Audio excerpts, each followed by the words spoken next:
Magandang gabi guys! This is me, Saiko, and welcome back to my channel. And for today's video, ituturo ko po sa inyo guys kung ano po yung mga gamot na mabisa para mas mabilis gumaling ang inyong mga sipon at ang inyong mga ubo. So, ako guys, base sa experience ko, nagkaroon po ako ng 2 weeks na ubo last month lang. So, yung nakapagpagaling lang talaga sa sipon at ubo ko ay ang mga ito. So, parang mga 2 weeks na po akong umiinom ng mga gamot. So, hindi pa rin talaga siya gumagaling. Kaya nagtry ako ng herbal medicine. Ito po yung una kong tinry. Yung Citrus Farms Calamansi Concentrate. So, yan. Konti na lang siya guys kasi dinidissolve ko siya sa isang glass ng tubig. So, magpapataka lang kahit mga 2 ganito lang siguro. So, bubuksan mo siya guys. Tapos maglalagay ka lang mga dalawang ganito lang. Lalagay nyo sa isang glass ng bote. Tapos, mag-a-add lang kayo ng water. Tapos, hahaluin nyo. Tapos, iinumin nyo. So, pwede siya sa mainit na tubig. So, pwede rin siya sa malamig na tubig. So, eto siya guys. May direction naman siya sa likod kung paano nyo siya gagamitin. So, sobrang effective niya guys. Ito yung nakapagpagaling sa sipon ko. So, recently lang. So, next na gamot sa ubo. So, sino bang mga inuubo dyan ngayon? So, ito.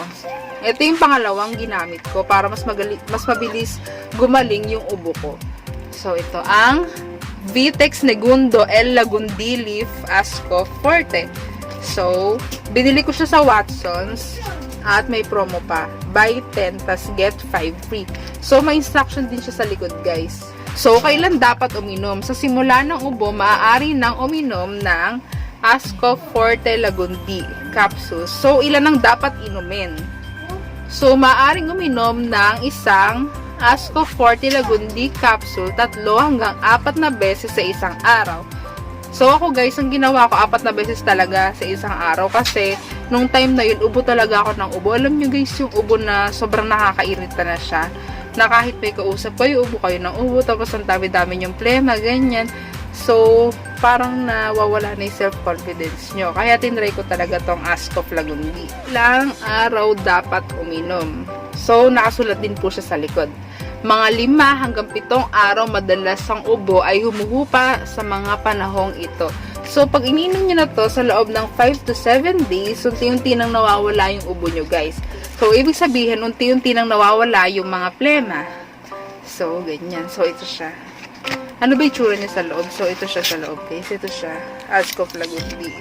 So, kung gusto niya lang mag-switch sa herbal, kung sawa na kayong uminom ng gamot, dahil feeling nyo nasusobrahan na kayo sa pag-inom ng gamot, try nyo tong Asco Lagundi. I-recommend ko ay ang bagong-bago ngayon. Ang trending, sa lahat ng trending. Ito. Ang Lola Remedios. So, ano bang lasa nitong Lola Remedios, guys? Kasi na-curious ako dito eh. Kung para saan ba tong Lola Remedios. So, nakalagay dito.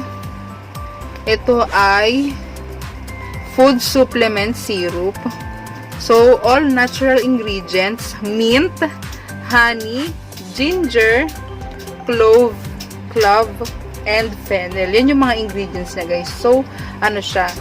Tawag dito, herbal siya, herbal medicine siya. So, ano bang lasa nito? Ganito siya guys. So, kapag papakita ko lang sa inyo kung ano yung tsura niya kapag inano nyo na, tsaka kung ano yung lasa niya. Ganito siya guys. Yun na niya isasalin ko. So, yan. Ganito yung tsura niya, guys. Yan. Tapos, guys, yung lasa nito, hindi lang masyadong kanais-nais kasi lasang gamot talaga siya. Alam niyo yung Vicks na may halong katingko. Parang ganun. Pero matamis naman siya. Ganun. Pero parang mong ininom yung Vicks. Ganun siya, guys. Pero sobrang effective niya. So, yan po siya. Yan. So, tikman natin. Ang lamig niya sa lalamunan. Sobrang lamig niya sa lalamunan, guys. Kaya effective talaga tong Lola Remedios. Kasi menthol siya. Ganito lang daw siya. Paano pag inom nito? So, pwede kang uminom nito 1 hanggang 3 beses sa isang araw.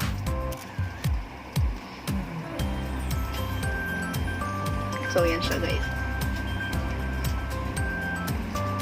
So, yan. Try nyo lang, guys. Kapag inuubo kayo, i-try nyo yung Lola Remedios. So, yan nga guys. So, bago ako matulog, share ko lang sa inyo guys yung ilang mga tips kung paano mas mapabilis gumaling ang inyong ubo at ang inyong sipon. So, good night guys. Thank you for watching. So, don't forget to like and subscribe to my channel. And don't forget to comment down below. So, bye guys!